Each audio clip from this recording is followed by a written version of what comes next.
एक गांव में जगदीश नाम का एक भोला किसान था जो अपनी बेवकूफी से हर बार अपनी फसल बर्बाद कर देता था।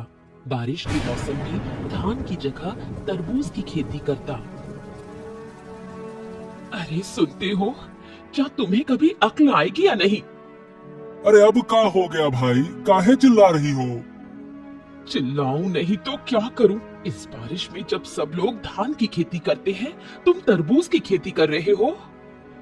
देखो, हमने सोच समझ कर ही तरबूज बोया है। सोच समझकर बोया है?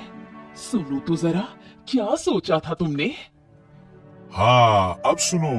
बात ये है कि सब लोग जब धान की खेती कर रहे हैं तो ऐसे में तरबूज कम मिलेगा। तो हमने क्या सोचा कि अगर हम तरबूज लगाएंगे तो बढ़िया मुनाफा हो जाएगा। हाँ। तुम्हारा दिमाग खराब है क्या?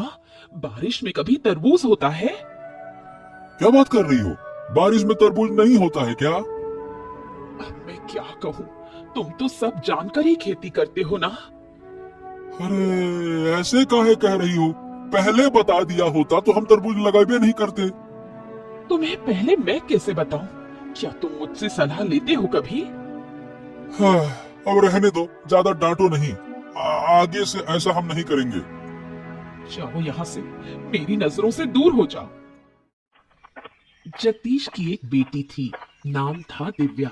दिव्या बहुत ही समझदार लड़की थी। वो गांव भर में घूम घूम कर लोगों की मदद करती थी।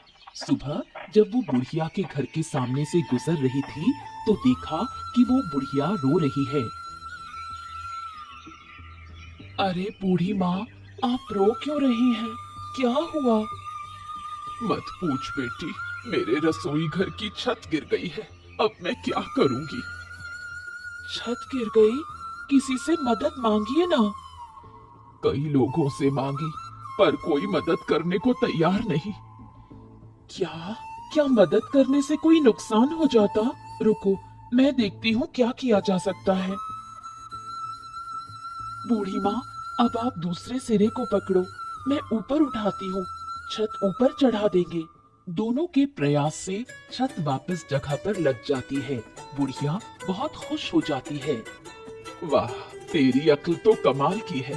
तेरी